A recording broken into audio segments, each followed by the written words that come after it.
That through a mutual cooperation program that is being worked out by the citizens here and there, that we will be the benefit in Oklahoma City as well with their water program.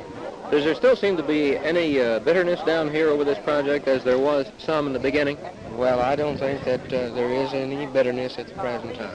Mr. Reynolds, as vice mayor or acting mayor, how do you feel about ground finally being broken, work finally getting underway on this project? Larry, I'm certainly impressed on this whole thing. This is a great step forward for both Oklahoma City and Atoka, where I think we've all been impressed over this fine turnout today and this fine luncheon. We're looking forward to more being done all along, this thing progressing as fast as it can. How long will it be? Do we have any idea yet before the pipeline is actually laid and water starts toward Oklahoma City? Guess? Larry, that's a $64 question. I'd be scared to guess right this time. I'm hoping real soon.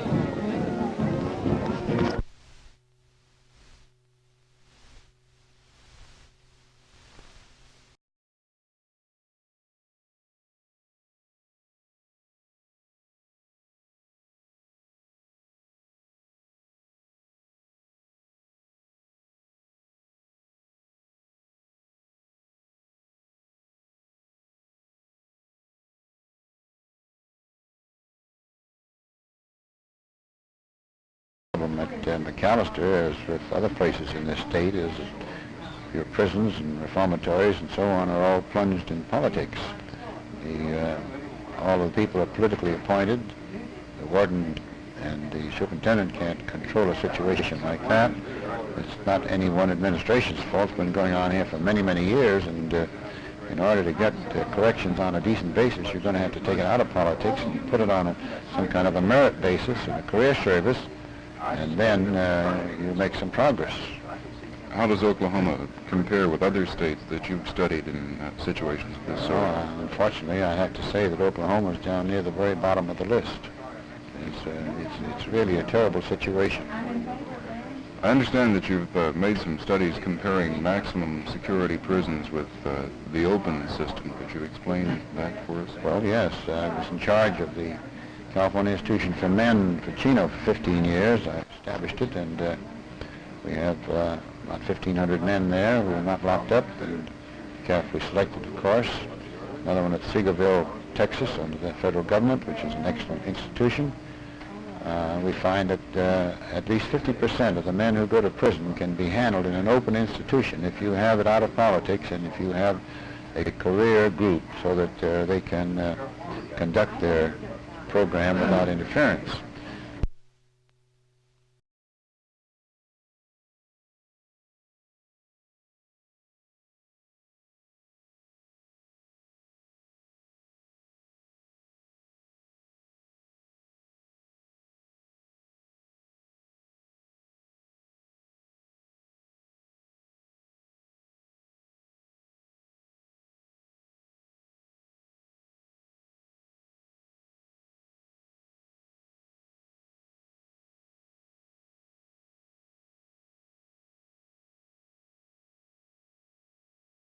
What issues do you think will decide whether a Republican or a Democratic governor will be elected?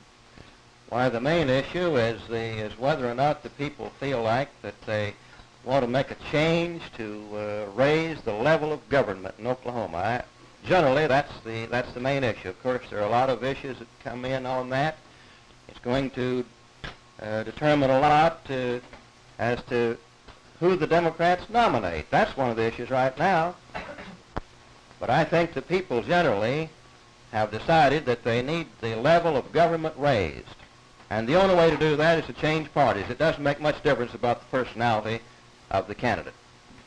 Do you think the Republicans have a chance to win the election this year? Well, I do if the people in Oklahoma who say they believe in a two-party system will vote their convictions, recognizing that they've had over a half-century of broken promises on the part of the Democrat administration controlling all three branches of government. Do you think that the Republicans are going to come up with a healthy, complete set of candidates?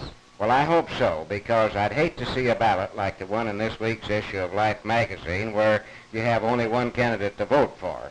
Either you approve him or you don't approve him. I think we're entitled to something better in Oklahoma than that.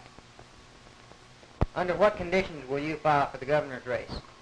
Well, I'll say this, that when I see that some candidate that I think has the correct idea on repeal and liquor control in Oklahoma files, then I will eliminate myself.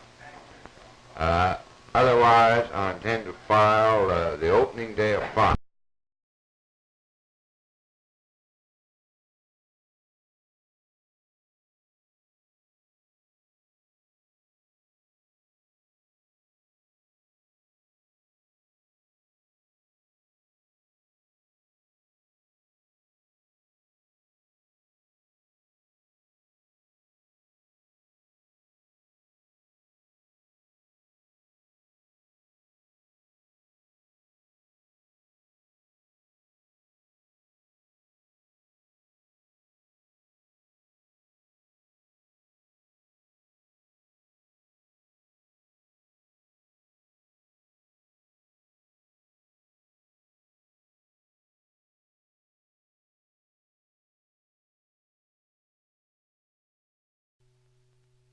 That the obligation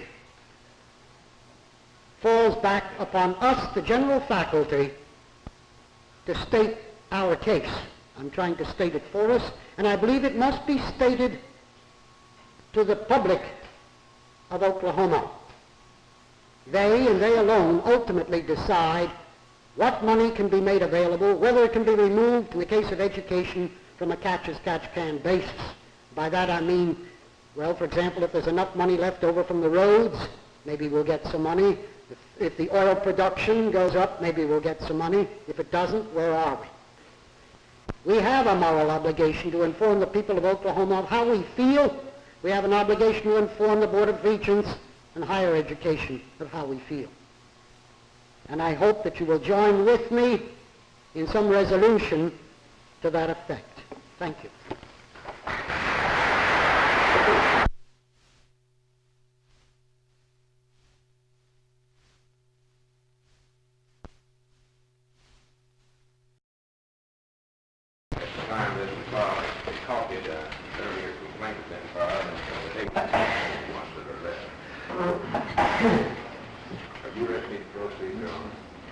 When these defendants were present before the court for the purpose.